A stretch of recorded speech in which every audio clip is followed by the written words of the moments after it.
Shana Mayana Mayana Saka. Dibi Dibadia Duda Kanya Dabasha.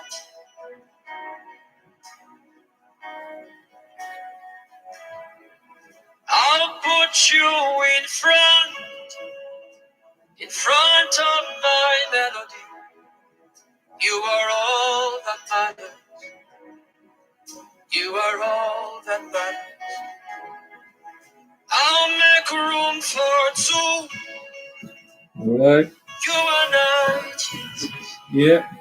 You are all. Good evening. Good evening. Good evening. Hello, everyone. Hi. You're welcome to the Blue Sofa session tonight. Session 6. Yeah. How you all doing? Hi. Hey, T-Mac. Hey, Antonio. AJ Mays. Hello. Hi. Who's AJ? I'm not sure who that is. Right. You just let people come in, and then we'll get started. Hope you've had a good week. Yeah. Hi, Dotina. Yeah, good to have you. Hey, Girola. Martin. How you doing? I'm wondering where that name comes from, you know. Roly Poly AK. Hey, T-Mac. T-Mac sent me the donuts. Did you see? Well, only photos. We need to taste it to be sure that the donuts are safe to be eaten. So, T-Mac, you need to send some of those donuts across. Hi, Simile. Hi, Simile. Hi. Tyrox. Hello. Oh, Tolu. Hi. Right. So we're just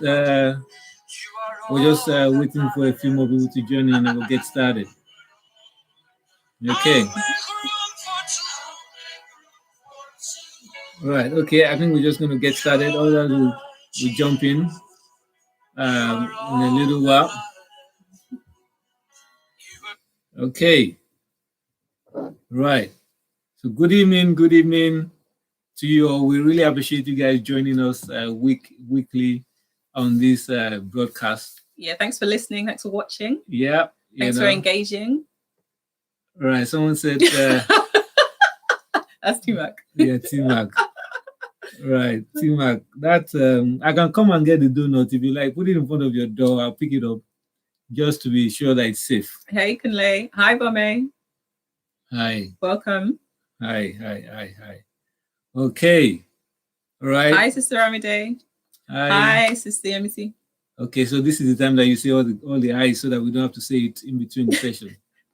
Okay. Right. Thank you all for tuning in. Week in, week out now, it's almost become part of Sunday diet now. It's still part of the Sunday evening program for some of us. So we look forward to being with you guys. Do you know, I was thinking about this the other day, right? I thought to myself, why did I even, sort of think of us doing this? And it occurred to me that the reason is because for a long while, I mean, after the show, I felt disconnected from people, right? And Cluster, as we're doing Cluster on Zoom, allowed me the opportunity to get to sort of see some people's faces and get to see how we're doing. So this allows, in a sense, that sort of James, how you doing? Allows that sort of engagement. Yeah, and loving the feedback and the comments during the session. Yeah. I mean, we're going to come into some of those feedback. Someone said to me yesterday, I was speaking to some guy that was in Nigeria, and he said to me that it's quite. I mean, this is someone that had been trying for like months, for a long while, to get me onto social media, and I just couldn't get myself to get on. I mean, I've been trying for the last like 4 or 5 years or thereabout. I remember even paying someone at the time. Paying someone? Yeah. Remember? Paid someone? Yeah, I was paying someone to actually do my social media stuff. Oh, yeah. I was paying someone at the time to do my social media stuff because I felt, you know what? I don't know. I think I missed this boss. So I was having a chat with this chap yesterday, and he said to me that I was quite impressed that I didn't only just test the waters, I just dived, I just sort of got right into the deep end, doing this live broadcast and all that. Anyway, thank you all for tuning in. Right, so we have a few things lined up. Yeah, so welcome everyone to today's Blue Sofa sessions. This is session 6. The previous sessions are on YouTube if you want to, well, most of them, if you want to have a look. So today we're talking about Against All the Odds. But first of all, we just want to appreciate all of you that have been joining us each week and watching the sessions. We don't take it for granted, so we appreciate you. And it's lovely to see that we've got some feedback, which is kind of encouraging, So someone said to me after the session that we did with Pastor Bimbo, which was session 2, they said that session 3. Yes, session 3. They said that it made them reevaluate their schedule, their time, the time the kids go to sleep and so on. And then another comment, another feedback that we had was that it's one of their favorite things to come out of this lockdown. So we're in awe. Yeah. And then someone sent me this last week, which was really, really kind of encouraging. And they said, thank you so much to both of you in a Blue Sofa Talk. They're loving every bit of it. And the last session really encouraged them to get themselves together and finally go ahead with their studies. And so we just really appreciate you all for your feedback. We appreciate it and we don't take it for granted. Yeah, that's the fact of it. Now, as we get into today's session, I've just been told that there is a button on your screen with the question mark.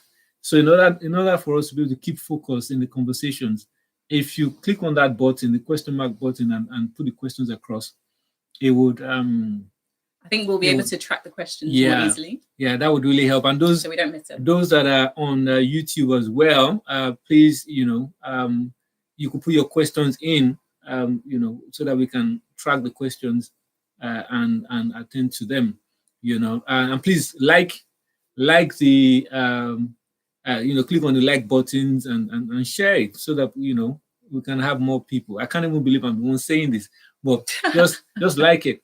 Before we started earlier on, Fumi was asking me, she was asking she was asking why I was a bit on the edge.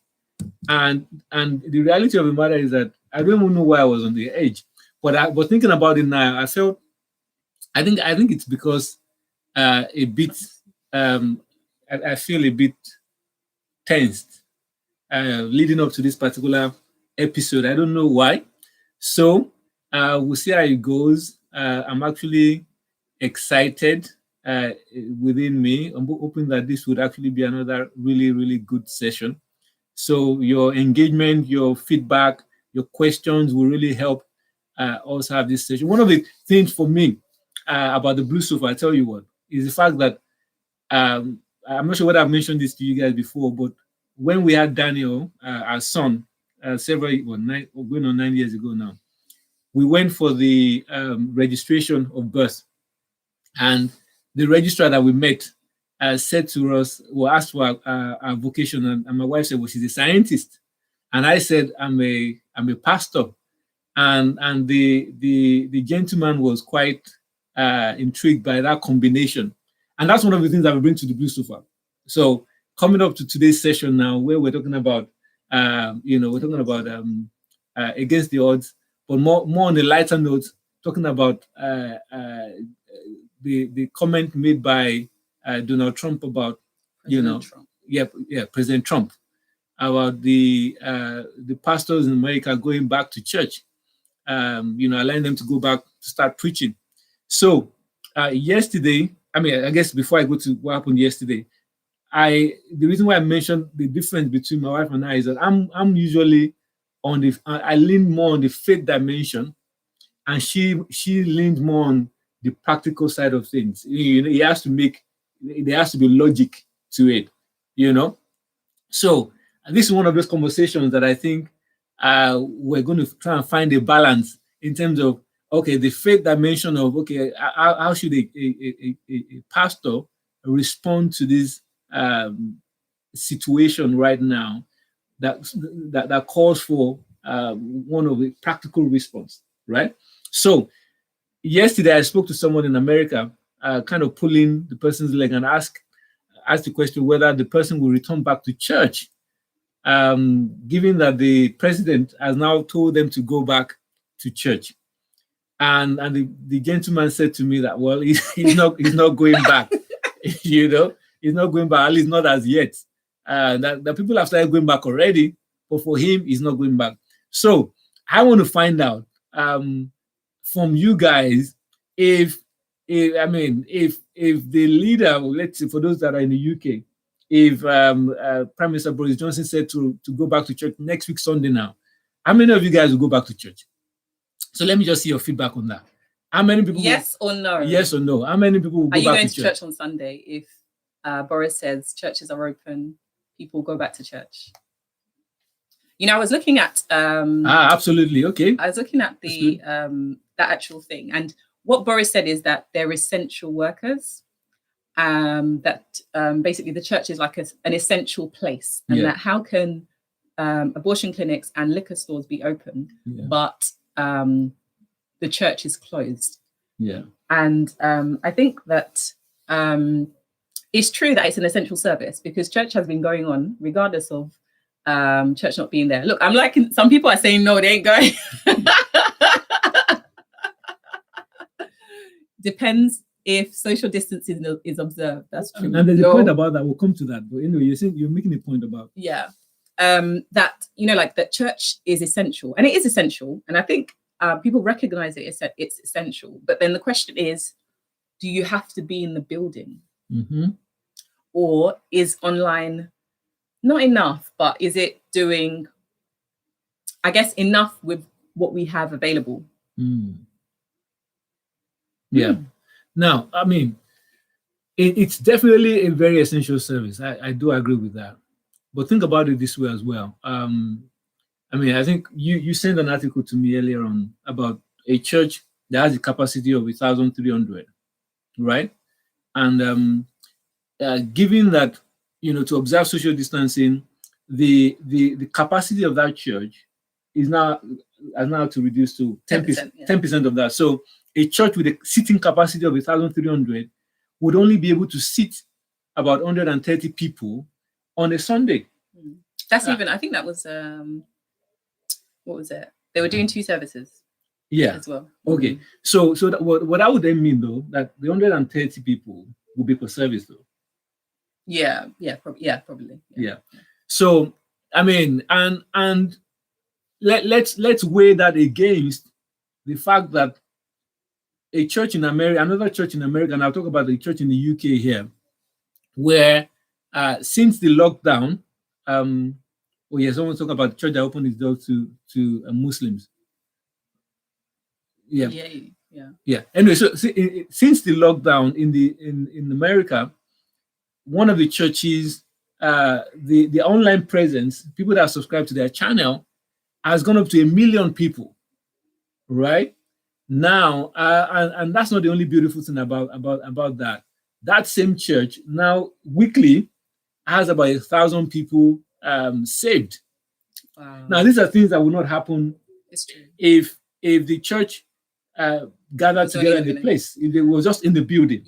I was reading something, and it was talking about even the UK, the Church of England has seen significant growth. I think the article, a poll said that 1 in 4 people in the UK have attended a service, whereas usually it's 6% of people that actually attend church. So there's this kind of discussion about, okay, why are people willing to look at us online, but not willing to actually come and step into the doors of a church?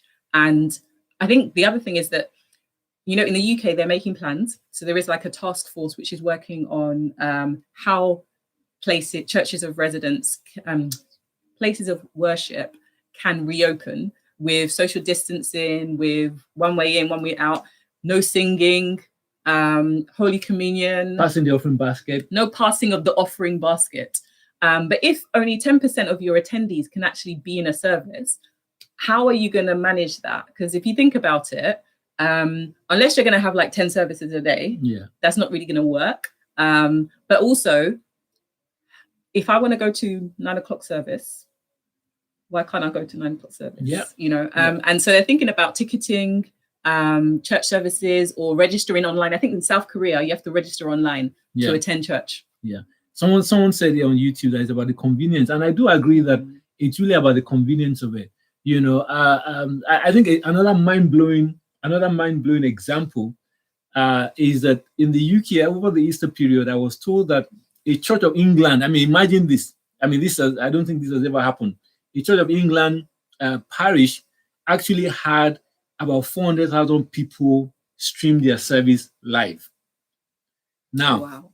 I think that is amazing. Now, my point, I think the point that I'm making about this is the fact that if Donald Trump wants the pastors to go back, clearly from just the poll that we did here now, we could see that a lot of you will not return.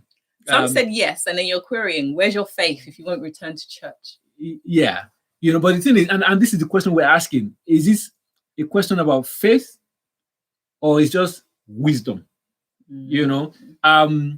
I heard of a pastor who was going to open up his church in order to show that he had faith, right? He didn't want to be seen as walking without faith. So don't worry, I'm just going to open up the church anyway. But then God spoke to him and said to him, now look, what I have asked you to do is not what you're doing. I didn't ask you to open the church. I know what I'm doing in all of this, right? And the guy actually retracted that move and went back to closing or shutting down the church.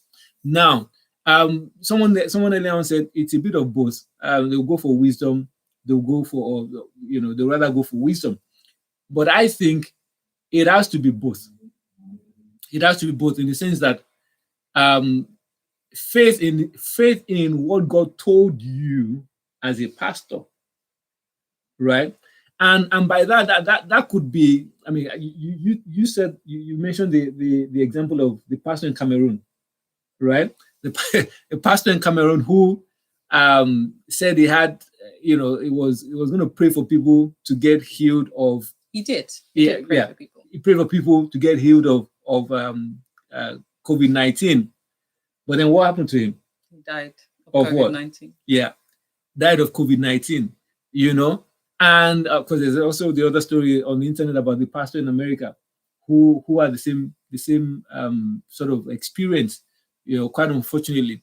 But the point is this: if you're a pastor, if you're seeing God actually using prior to COVID-19, you have testimonies of healings, lives being transformed, you're seeing like live testimonies, not the ones that you hear about, but real experiences.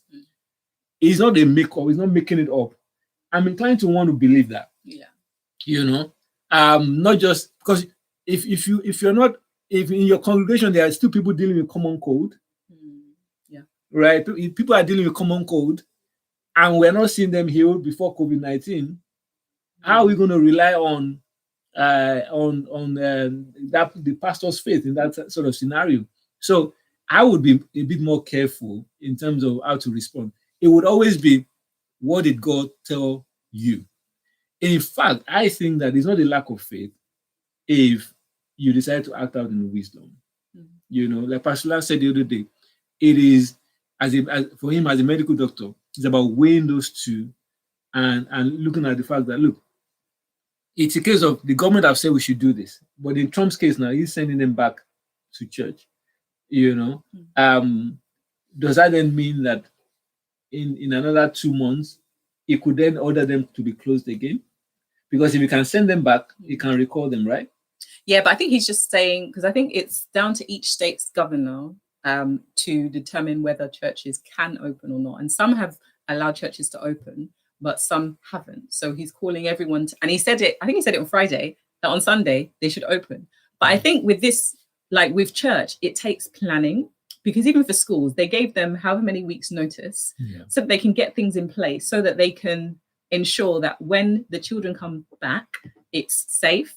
And I think likewise for church. I mean, the some reports that I saw, the Church of England are working on what they're going to do, how our congregates going to wash their hands before and after, who's going to clean the pews even during or after service. So there's a lot kind of to take in and to put in place before allowing people in, especially because there are churches that have opened in other countries where there's been an outbreak. Yeah.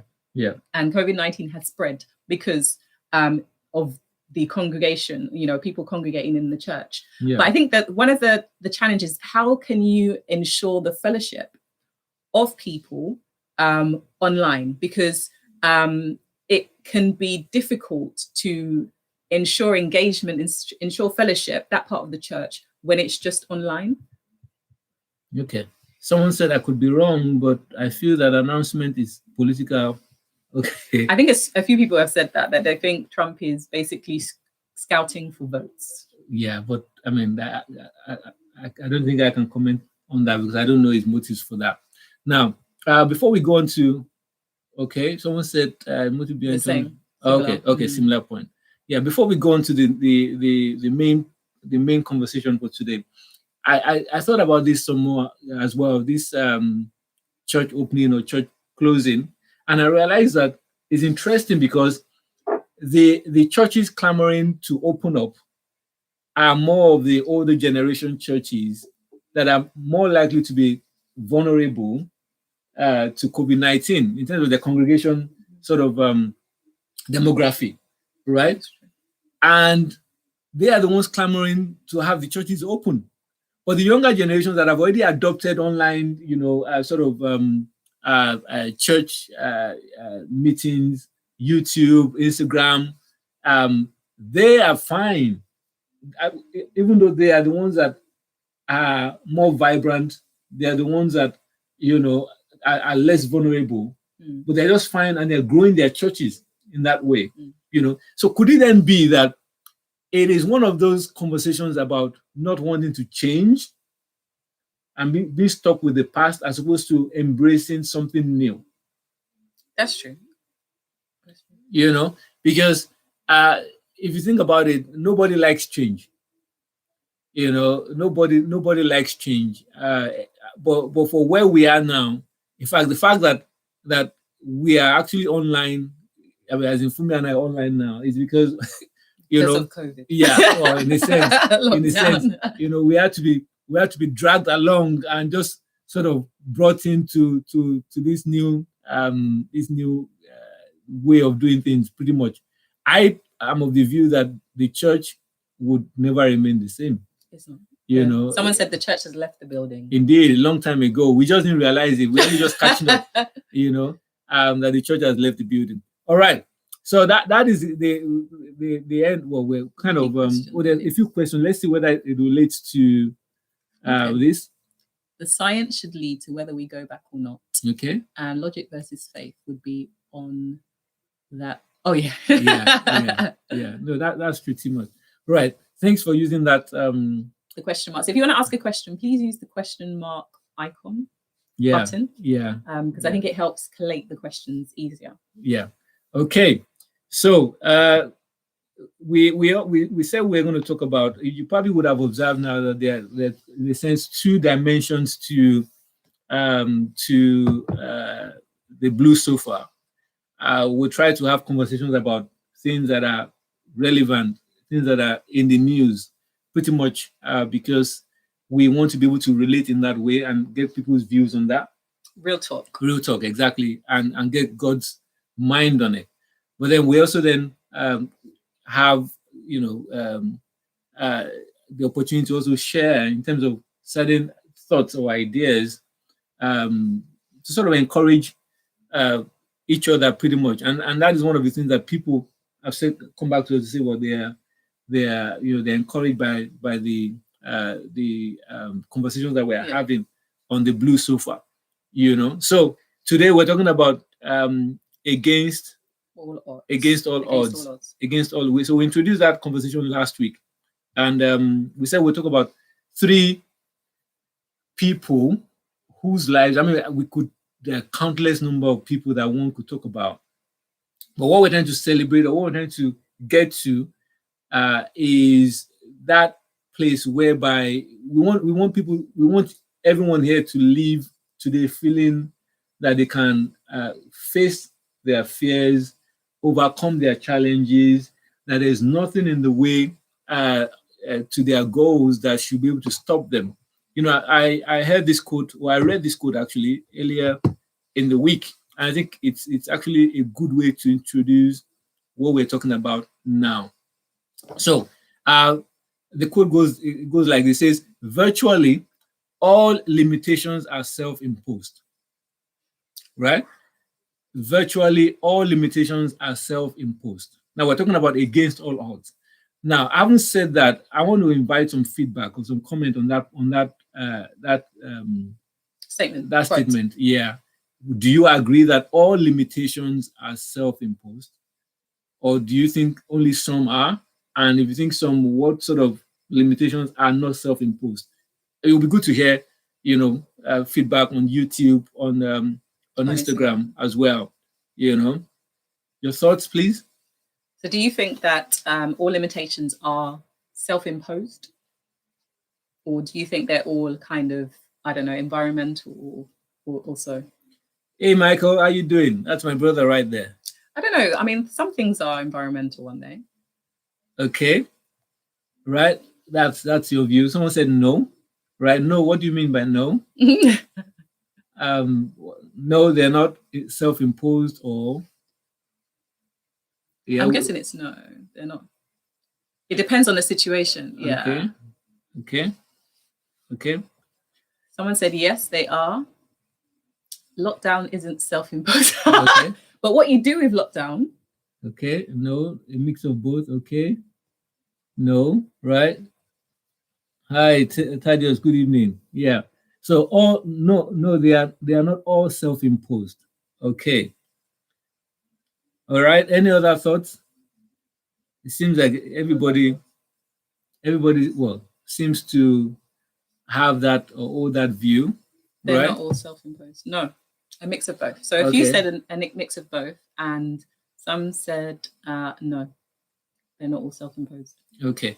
Right. Now, I think if given the context of that statement, perhaps that would really help to understand the point that is being made here. Now,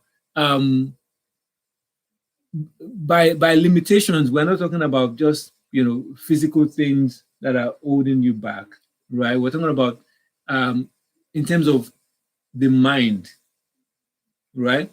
Because you could be within the 4 walls of everything you want is on the other side of fear. Yeah, that's true. That is definitely true. Now, you could be within the 4 walls of a prison cell, right? You could be locked down in COVID situation, yet you're not limited, right?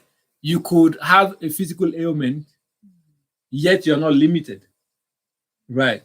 So I think it's that understanding that the balance of when we say limitations, are we talking about just being held bound by physical stuff, or how do you respond to your physical circumstances? So I put here, so in my own assessment of that point, or my own interpretation of the point, I said that it's really a matter of perspective, right? I believe it's actually a matter of perspective in terms of, it depends on how you look at your situation. Okay. And that is as a guide, or that should serve as a guide as to what we're talking about today now. Okay. So we have a few stories. Like I said, we could come up with loads and loads and loads and loads of stories of people who acted against all odds and made their lives, manifest, or they've emerged to become the person that they've dreamed of becoming. Pretty much. Become significant. Yeah, become significant in many different ways. So who is the first person we're talking about? We are Who are we talking about first? I've forgotten. Which Okay. one? We could talk about any of them first. Okay, so Ray Charles. Okay, right. So does anybody know? Yeah, you're right. In context of the mindset. So your situation could be limiting in terms of physical structures, or you're not able to do the things that you want to do physically, but your mind does not have to be limited. And if your mind is not limited, then you're not bound by that situation. And I think that's the point that is being made here. So Ray Charles, does anybody know Ray Charles here? I mean, those that are lovers of soul music will know Ray Charles, right? Does anybody know Ray Charles? His life story is just amazing. You're right. His life story is amazing. Indeed. I mean, I sort of checked him out, sometime. Oscar Pistorius. That used to be one of my, and I say used to be, one of my favorite athletes. I actually wrote an article about him some years back. In fact, it crossed my mind today to use him as an example. Oh, really? Okay. But I just thought, definitely overcame challenges, but he had there's some what we call K-leg around the story. But let's talk about Ray Charles, for example. Right. So how many of us? Yeah. So someone said Ray Charles' his story is amazing. Yeah. Now I don't know. Does anybody know that Ray Charles was not born blind? He wasn't born blind. Ray Charles was not. I mean, he was fine until about 4, right? Age 4, when his mother took him to. He started noticing that his vision was getting blurry, and his mother took him to a doctor, an optician at the time, and they said to the mother that, look, this problem is going to be progressive. That eventually is going to go blind. And she said to the doctor that, is there anything you could do that could at least actually give him some sort of some semblance of normality to his life, because she convinced herself that she was not going to raise him up as a blind child, and I think that's quite profound, because one of the quotes that she used to say to him is the fact that, look, you may be blind, but you're not stupid. And that really helped him throughout his life. When he was so by the time he was 7, he was already he was totally blind, couldn't really see anymore at that point. And his dad had left home, run away with another woman. His mom was alone. He had a younger brother who then died as well. So there was a lot going on around him at the time. When he turned 14, his mom died as well. Oh, wow.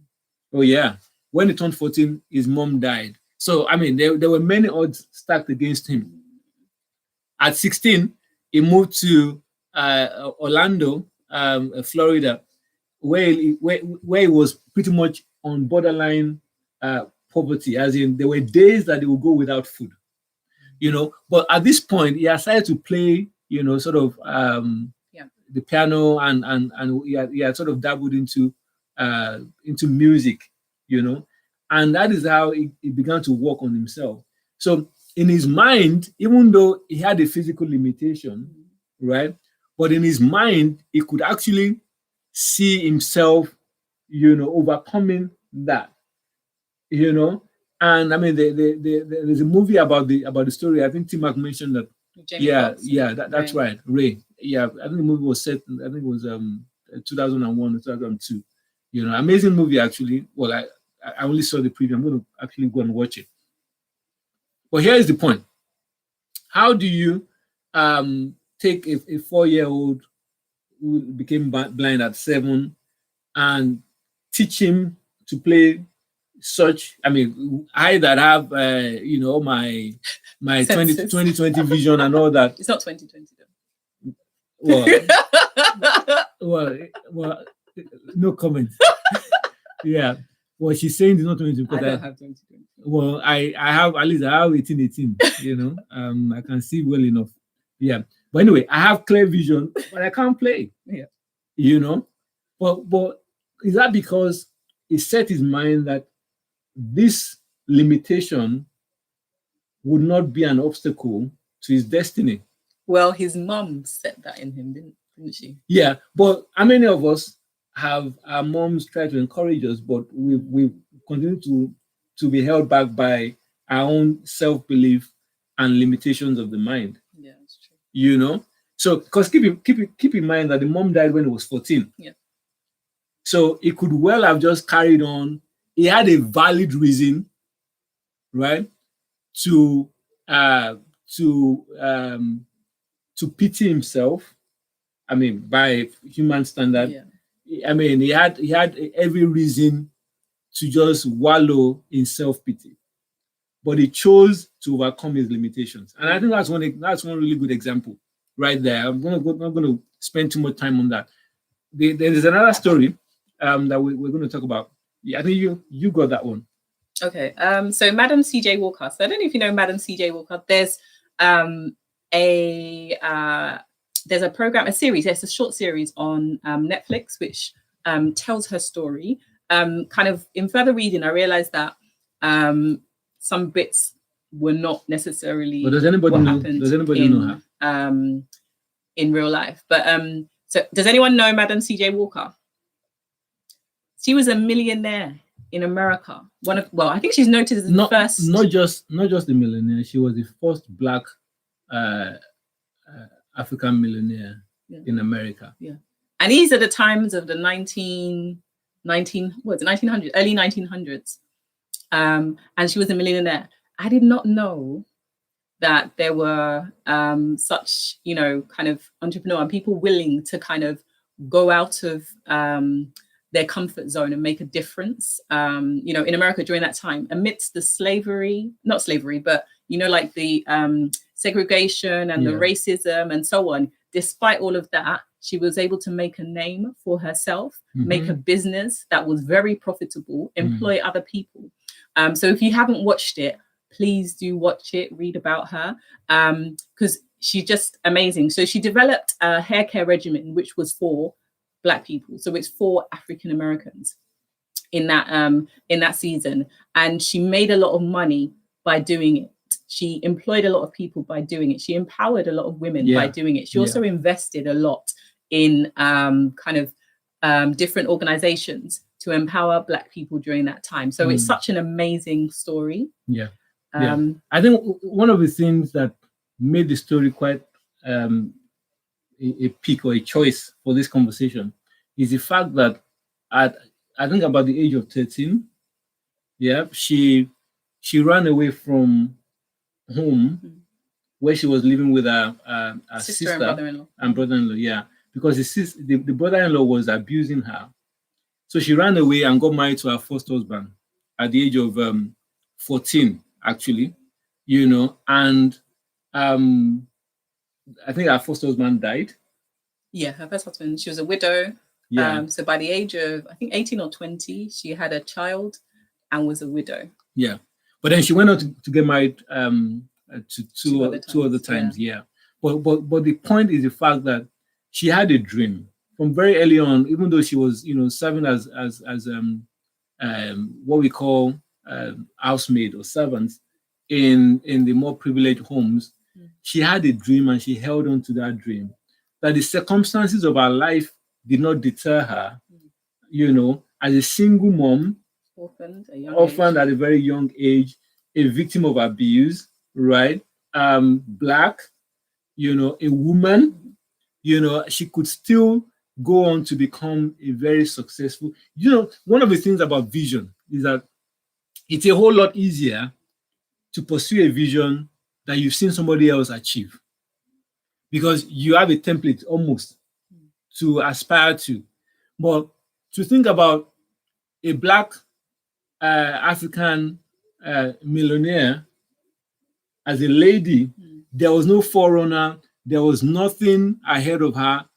She had to sort of, blaze the trail, as in sort of create her own path to that success. So she deserves to be checked out and studied, I think. I mean, for encouragement, because a lot of people are going through life, whether single parent or single or haven't been abused, and of course not in any way minimizing any of those sort of issues that people deal with. The point that we're making is that these people have huge odds stacked against them. They could easily have packed up shop and gone home, and you would not have never heard of them, and you not even have had to blame them, but they were able to hold on to their dreams, regardless of what life threw at them, and saw the dream come alive. Yeah. So if you haven't watched it, make sure you watch it. It's a very empowering film. Madam C.J. Walker is on Netflix. Yeah, I think we need to move quickly on that to the third point, and then we'll then talk about some scriptural dimensions to this. We actually didn't want to give. We wanted to use examples of people that have lived and worked in almost in the last some years, so that we can identify with that. I mean, I'm coming to the story of Joseph as one success story that we can also draw some points from. I think we should talk about the Hidden Figures. You're going to talk about that's one of your favorite movies now. So, have you watched Hidden Figures? If you haven't watched it, please go and watch it. I think it's available on a number of different I think you can watch it on YouTube. It's not on Netflix. I watched it on Channel 4, but it's not there anymore. But it's a really good film. It follows 3 Black women who in the 1920s, 1940s, I think, they were scientists. Black women that were scientists working for NASA. Just thinking about it, I don't know, I would never have thought that there were Black people working for, or Black women even, working for NASA at that time. But they were working in a segregated organization at the time.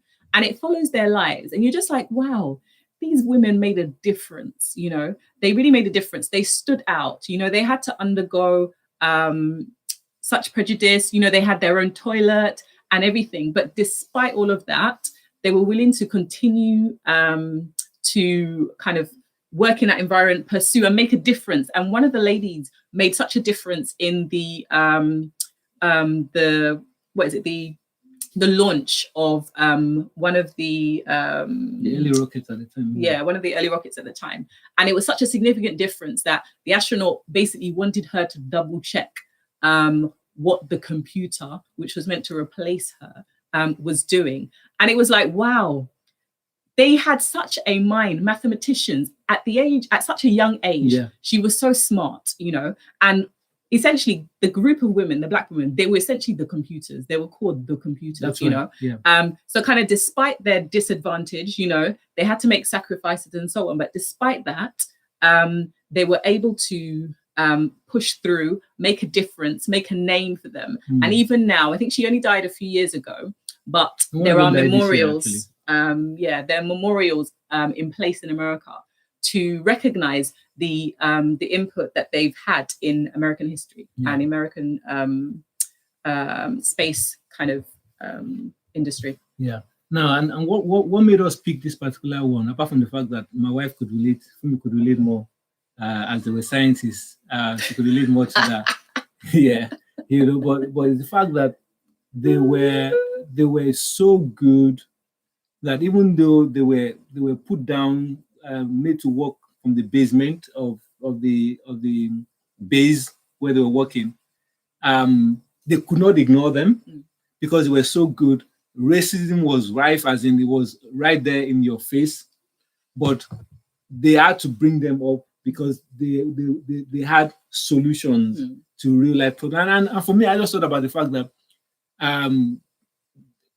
these women, 3 of them were married. I think they were married. They were more than one 3, of them was this is the story's representation. I don't know how there might be differences, but one of them I think was widowed. Was she widowed? Yeah, she was widowed. Yeah. And so the point I'm making here is that again, against all the odds, they were still able to achieve something, and at times when I think of stories like this, it just makes all my excuses invalid, because you think of your situation. Yeah, you think of your situation and you think, well, I'm going through this, I'm going through that. I'm a mother, I've got 2 children, but at least you're not living in America's racist segregating period. So I mean, not to belittle people's different circumstances, but the point is that you can overcome all of those issues that life may throw at you. So that then brings us to a scriptural dimension to what we're talking about here. And we thought we'd just share the story of Joseph in scriptures to sort of just wrap this all up nicely. If you have questions relating to any of these points that we've made so far, please just click on the question button so that we can actually have a chat about it afterwards. Times are indeed different. So on YouTube as well, if you have any questions, please put them on so that we could take them at the end of this chat.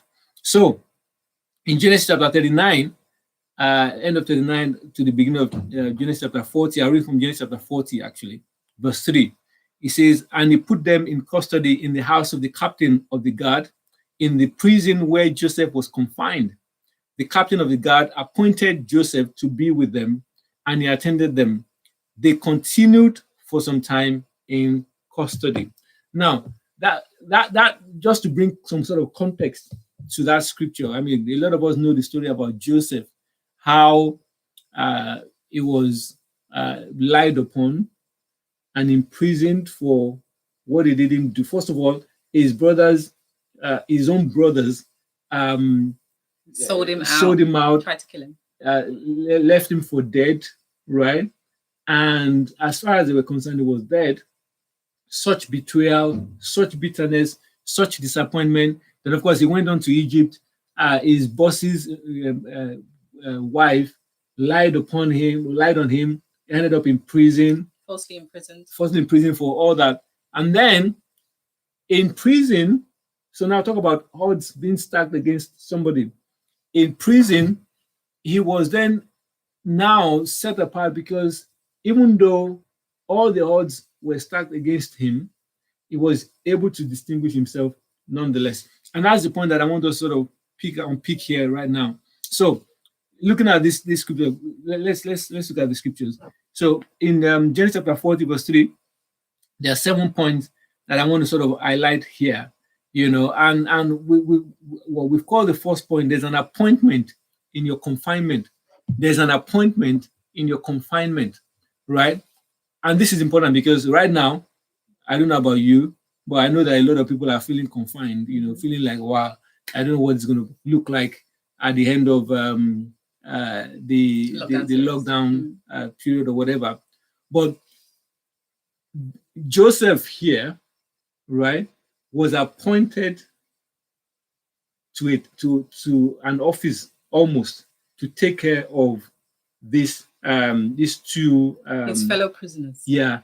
So the butler and the baker, he was specially appointed to take care of those people. Now, and I wonder how a prisoner, someone who has had such a bitter past or should have had such a bitter past, could develop such an attitude that would elevate him above all the other prisoners and make him attractive to his bosses in prison.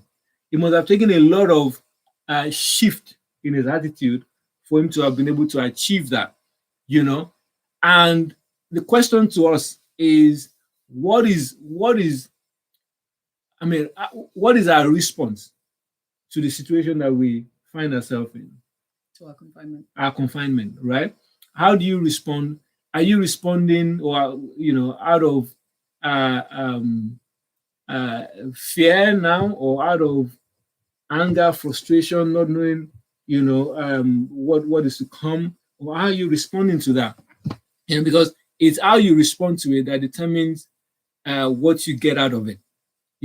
So clearly for Joseph, there was an appointment in that confinement. For some of us, it could be, understanding that in this season, it's about being able to spend more time with the children. I think for you, for Fumi, you were talking about how this whole period has helped you reevaluate your work-life balance. Yeah, I mean, I think for me, during this season, it's been good. I'm enjoying the additional family time because I'm at home more. So I'm enjoying that side. So I think I'll miss it when we have to go back full time. Yeah. Okay. Right. So for some others, it's about writing a book. Publishing it. Well, for me, in my own case, it's about publishing a book. But to be honest, for someone like me, I don't need a lockdown to publish my book. Yeah, I don't need that kind of encouragement. I think I'm good in that way. But here is the point. There has to be a response to the situation. And in order to make the most of it, the response has to be right.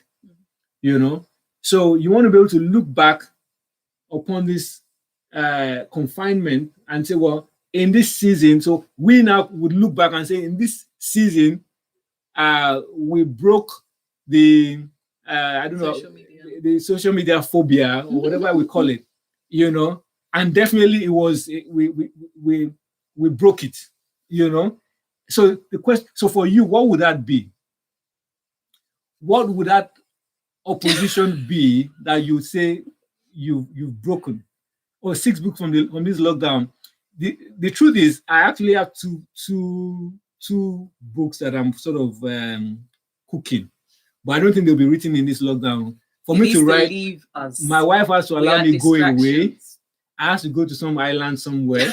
Not about an island. Some sunny, nice weather to write. Can't it be rainy? No. I have to receive the sun. Anyway, so the second point from Joseph's life that we can see here is the fact that there's a need to pay attention, right? And how do we know that that's the case with regards to Joseph?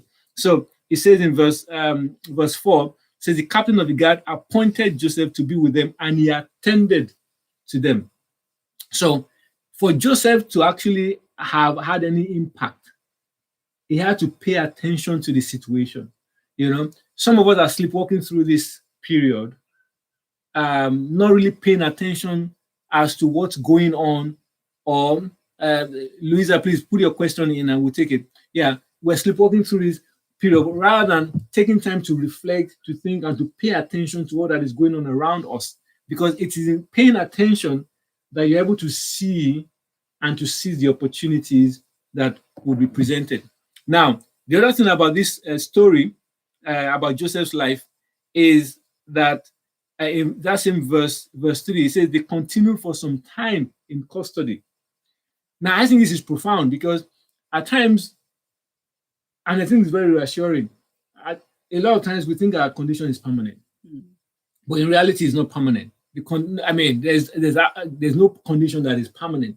So there would be a time when you will come out of this situation. With that in mind, that we need to know that I need to make the most of it for the situation to have been worthwhile. Because we saw here that Joseph says continued for some time in custody. When you come out, how will you come out? Like someone said, will you come out with 6 books as people expect me to come out with 6 new books?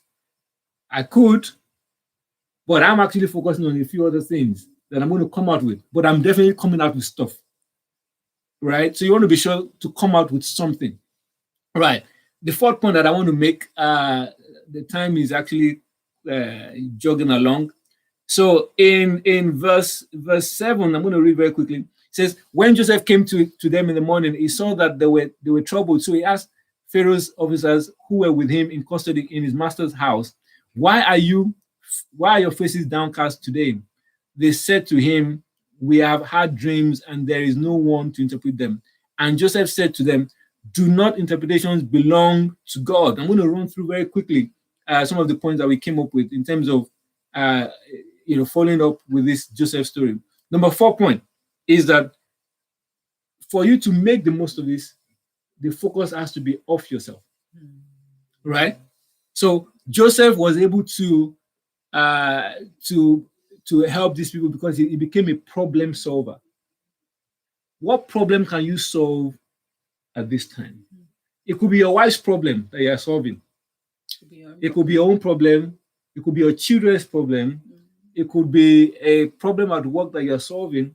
But there has to be a problem to be solved in order for it to be worthwhile. Number 5 is confinement. As Joseph's confinement became his training ground. It was in that prison that Joseph developed the skill, to interpret dreams. Right? He had dreams before. He was a dreamer. But it was in the prison that he developed the skill to interpret dreams.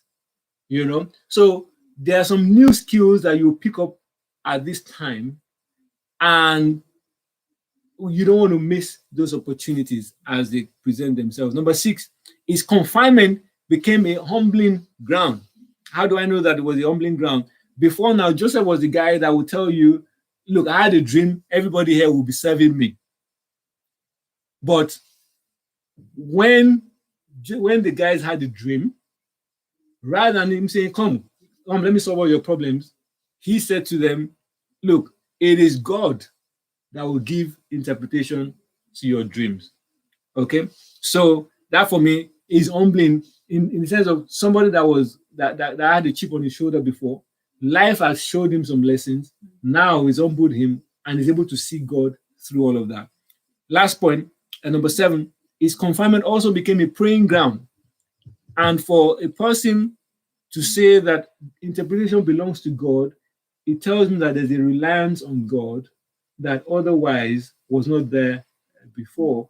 Because wherein he took his own dream and took it literally, but this time around, he understood that it is only God that can deliver the outcomes that the people were expecting. Right. So those are just the 7 points that I kind of saw as we went through this scripture. I don't know whether any of you has got any other point to share before we round up this session today. Louisa had a question. Louisa, do you have a question? You had your hand up. Any questions? Yeah, please like it and share it. I mean, that would be really good. So just like it. Thank you. Right. Any question? Yeah. Oh, just saying hi. Oh, hello. Hi, Lisa. Hi. Right. Okay. Any other? No questions. Okay. So I'm assuming that we don't have any questions. Thank you. So next week. So as many of you should know, so my husband will be launching his newest book, which is Fearless. Yeah. So please register for the launch, which is an e-launch, and it's going to be next Saturday the 30th at 5 p.m. Yeah. So we're talking about Fearless. So today we're talking about against the odds, and like fear is one reason why people stop or are limited from stepping out. So in the book, it will kind of encourage you to step out regardless, that we're not saying that fear is going to disappear, but regardless of fear, step out, press in, so please join us for the e-launch. You can click on the link in his bio, and then you should be able to see the details to register via Eventbrite, and we hope to see you there on Saturday. How do you purchase the book? Right. So it is ebook as well. Yeah, there's ebook, there's a Kindle version, and there is also the actual paperback copy. So in the next couple of days, just stay tuned on my Instagram Instagram page. You'll be able to see details on that. So the countdown is going now. Thank you so much. The fact that I'm actually doing an e-launch is another step beyond the normal. I've never seen anybody do an e-launch for a book before, so please ensure that you come out to support. Your presence will be really, really appreciated. God bless you. I hope you are blessed today. If you have any topics that you want us to sort of talk about, please send it to us. Somebody sent an interesting conversation to us. We're kind of putting these things together and bringing them out one after the other. So if you have any interesting chats that you think we could have on the Blue Sofa, please send it to us, and we'll make sure that we're able to have this conversation. God bless you. Bye, everyone. Thank you. Thanks for listening. Thanks for watching. Have a nice Sunday evening. God bless you. Thank you.